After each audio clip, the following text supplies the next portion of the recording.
Strict 132.205. Passing 132.205, fly 16 Alpha, bye.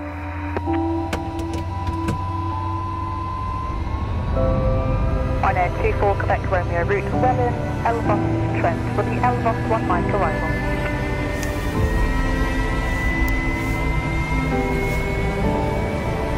Welland, Elvos Trent for Elvos 1 Mike arrival, on air 24 Quebec Romeo.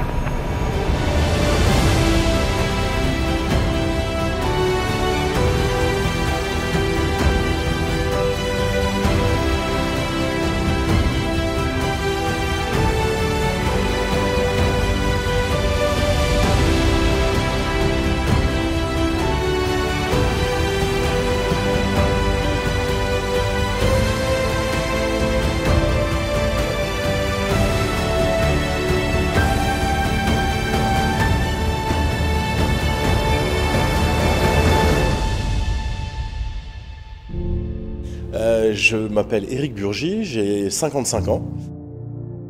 Ouais, je suis tombé tout petit. Dès que je voyais un avion, c'était pour moi quelque chose de fantastique. Je voulais voler, les manèges, dès qu'il y avait des manèges où je pouvais monter dans un avion, monter, descendre, j'y passais la journée. Donc j'ai commencé très tôt avec le planeur à 15 ans. J'ai été breveté, ensuite j'ai fait de l'avion et un jour, ça a été une déception totale parce que j'avais des lunettes et je n'ai jamais pu devenir pilote professionnel.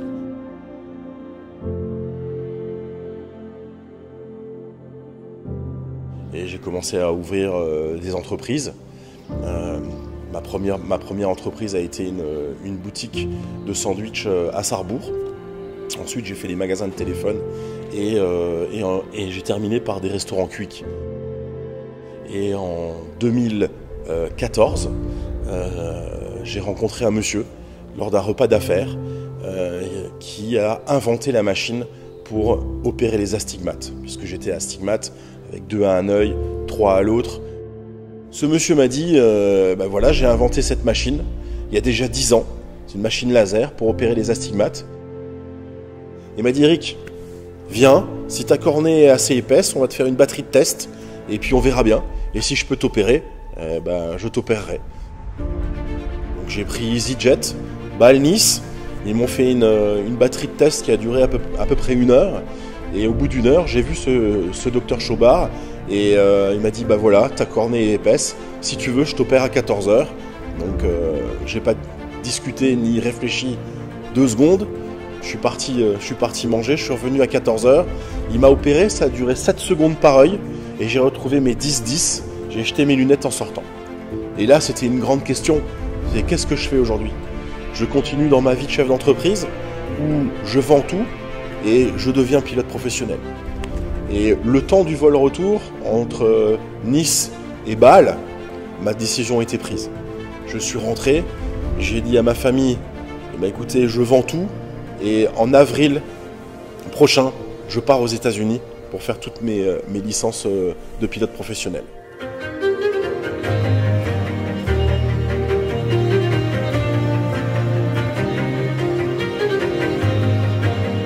Quand je suis parti aux États-Unis, déjà j'avais le choix de choisir la Floride, parce que c'est ce qu'il y a de plus proche avec l'Europe, ou d'aller plus loin, et je voulais être complètement en immersion pour apprendre la langue.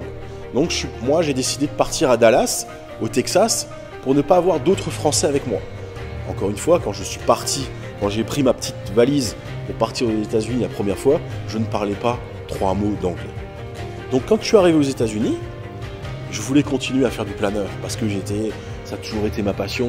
Et donc j'ai cherché au sud de Dallas, j'ai vu qu'il y avait un petit aérodrome avec des planeurs. J'ai donné mon carnet de vol planeur français. Et puis la dame, elle a regardé, la patronne, elle a dit « Ah ouais, t'as quand même de l'expérience. Tu vois le vieux là avec le chapeau de cow-boy là-bas, il va te faire un test en vol et puis tu pourras venir voler quand tu veux. » Donc ce monsieur, j'ai été le voir, on a pris un planeur et on est parti, on a fait un circuit de 500 km sur la campagne autour de Dallas. Et quand on s'est reposé, ce monsieur, il était enchanté. C'est une des très belles rencontres que j'ai fait aux États-Unis. et je suis toujours en contact avec lui. J'ai pris sa carte de visite et j'ai regardé, c'était marqué Executive Airshare Vice President. Je vais sur internet, je regarde. En fait, ce monsieur, c'était le président d'honneur d'une compagnie aérienne qui avait 70 jets. J'ai eu de la chance, à Dallas, il y a un gros centre CAE avec plus de 30 simulateurs. Et ce monsieur venait d'acheter 30 Embraer Phenom 300. Et il m'a dit, Eric, va voir ce gars-là, il y a quelque chose pour toi. Et en fait, dans cette société CAE, on pouvait faire de la place droite. Quand un pilote vient tout seul, on est obligé de lui trouver quelqu'un pour mettre avec. Donc ils m'ont formé sur le Phenom 300 et ils m'ont dit, Eric, tu fais 40 sessions pour nous, gratuitement, et à la 41e, on te donne la qualification. Et donc j'ai fait 3 qualifs comme ça, le temps d'être aux États-Unis. J'ai fait ma qualif sur les Cessna Citation 525, sur les Citation 10 et sur le Phenom 100. Voilà. Mais j'avais un visa et ce visa arrivait à terme. Et comme j'ai pas de carte verte, je ne pouvais pas prétendre rester aux États-Unis et trouver du travail parce que ce monsieur m'aurait embauché tout de suite et j'aurais travaillé aux États-Unis. Mais en étant français, il faut une carte verte. J'en avais pas. Donc l'heure a sonné.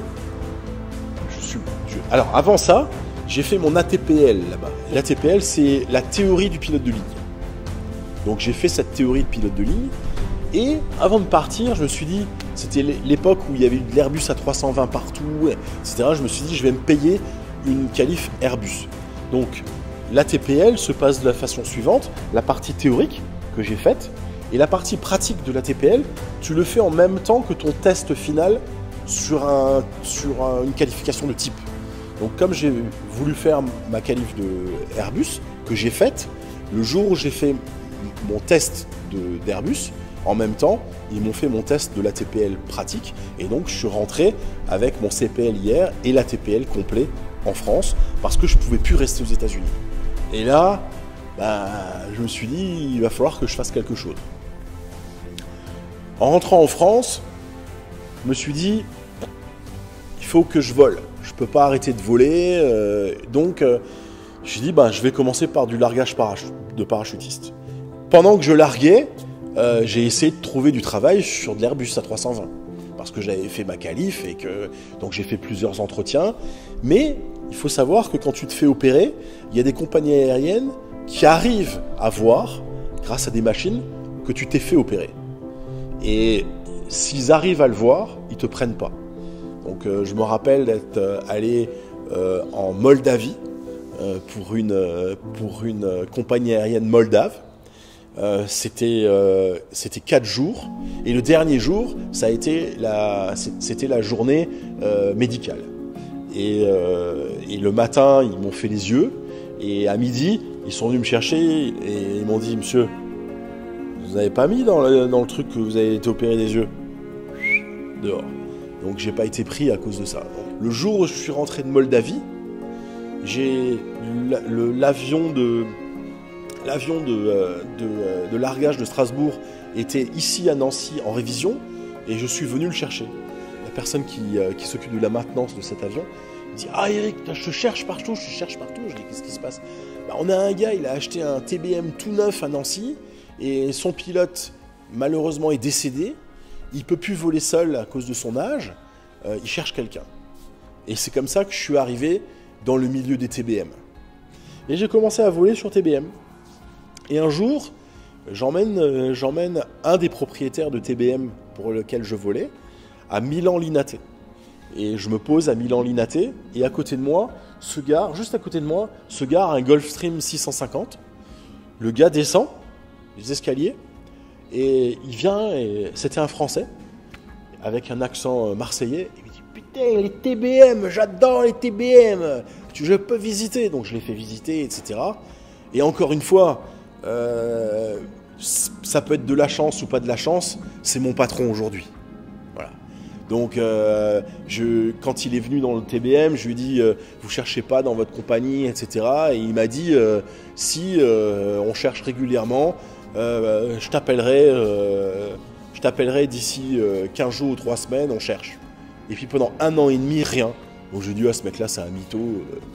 Et puis un jour à 2h ou 3h du matin, il y a un numéro hongkongais qui n'arrêtait pas d'essayer de m'appeler, et c'était lui. Il m'a dit, Eric, tu te souviens de moi, je sais, ça fait 1 an et demi, mais dans 15 jours, j'ai besoin de quelqu'un, est-ce que tu peux partir la semaine prochaine, faire ta qualif de Falcon 900 à Dubaï? Et je lui dis, direct. Il aimait beaucoup des TBM, c'est un monsieur qui était numéro 2 de chez NetJets pendant des années, et tu sais que Warren Buffett, donc le patron de NetJets, c'est la plus grosse société d'aviation d'affaires au monde, et il était numéro 2 de la partie Europe.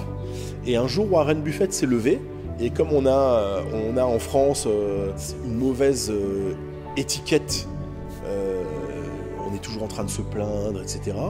Et il s'est levé un matin, il a dit je veux plus un Français dans ma société. Donc ils ont dû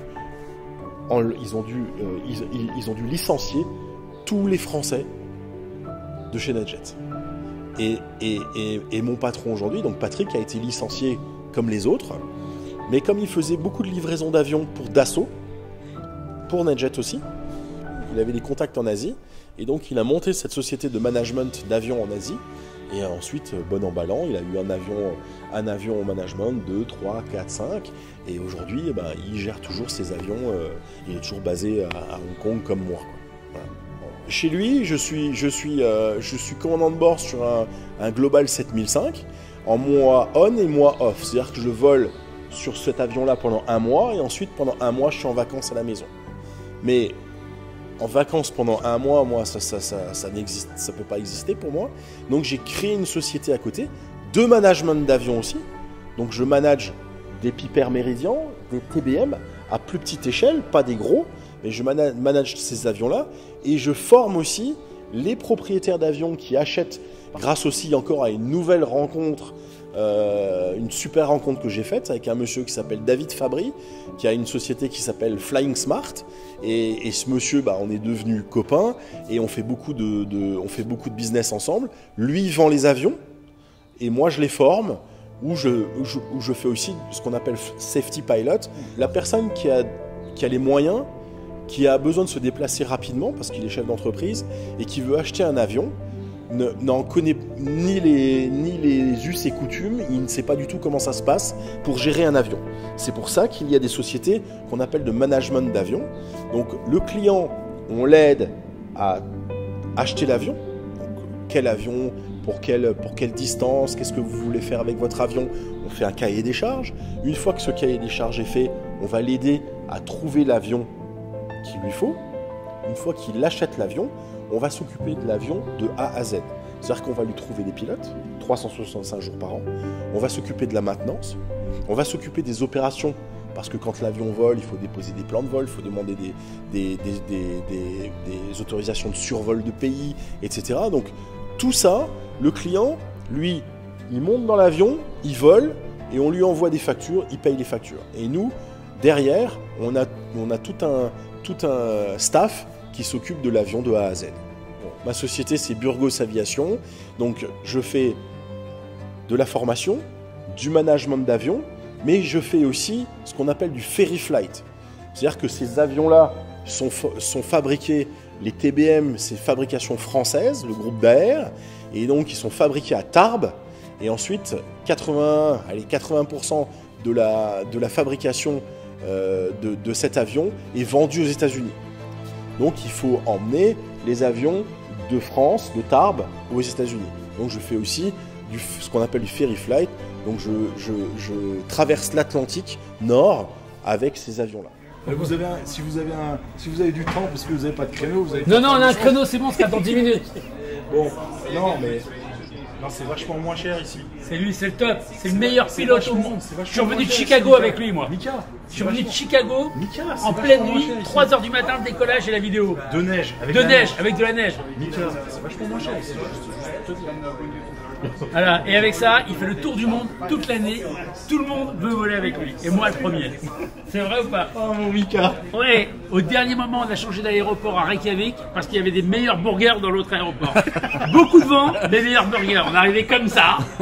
Voilà. Mais on a mangé les burgers à Reykjavik. La personne qui m'a permis de mettre le pied à l'étrier dans les TBM, un jour, il m'a proposé, il m'a dit, voilà, qu'est-ce qu'on peut faire avec ce TBM? J'ai dit, on peut faire ce que tu veux, on peut aller autour du monde avec un TBM. Et il m'a dit, bah ok, bah, dans ce cas-là, on va en Thaïlande. Donc j'ai organisé toute la partie aéronautique bien évidemment, mais les hôtels, les visites, les guides, etc. On est parti 17 jours. Donc on est parti de Nancy, on a fait la Grèce, la Jordanie, on s'est arrêté, on a visité Petra. Ensuite on a continué vers Abu Dhabi, la grande mosquée d'Abu Dhabi. Donc ensuite on a fait un grand saut entre le sultanat d'Oman et l'Inde. On s'est posé à Amritsar. Ensuite on a été à Jaipur. Et donc de là, on a été visiter le Taj Mahal, 7e merveille du monde. Donc on est resté 2 jours, on a visité, et ensuite on est reparti. On a fait un fuel stop à Calcutta, et ensuite on a fait direct le survol de Bangkok à la tombée du jour au coucher de soleil. Et on est arrivé à Pattaya. On est resté une semaine à Pattaya pour se reposer, et on est reparti dans l'autre sens, via l'Azerbaïdjan, l'Ouzbékistan, et on est remonté par la Turquie, et puis on est rentré à Nancy. Et j'ai été découvert via les réseaux sociaux par une société américaine qui s'appelle Air Journey. Air Journey, c'est les seuls au monde à escorter des propriétaires d'avions qui volent leur avion eux-mêmes autour du monde. Et donc j'ai été repéré par ce chef d'entreprise qui m'a gentiment demandé de venir rejoindre son équipe. Et aujourd'hui, chaque année, 1 ou 2 fois ou 3 fois par an, je fais soit un tour du monde, soit le tour de l'Amérique du Sud, soit quelques tours en Europe, l'Afrique complètement. Donc c'est une autre partie de mon job. On s'occupe, de la partie aéronautique. Le client, il monte dans son avion, il vole, on lui a fait son briefing, on l'a briefé la veille. Ensuite, on a une partie hébergement et tout ce qui est guide. Et puis, voilà, c'est le client, il n'a rien à faire. Il a juste à profiter de son voyage. Parce que c'est souvent des voyages d'une vie. Quand on fait le tour du monde pendant 80 jours avec son avion, on ne va pas le faire 3 fois dans sa vie. Donc c'est vraiment le voyage d'une vie. Donc on veut, si tu veux, c'est de l'escorte ou c'est de la conciergerie de luxe pour propriétaires d'avion.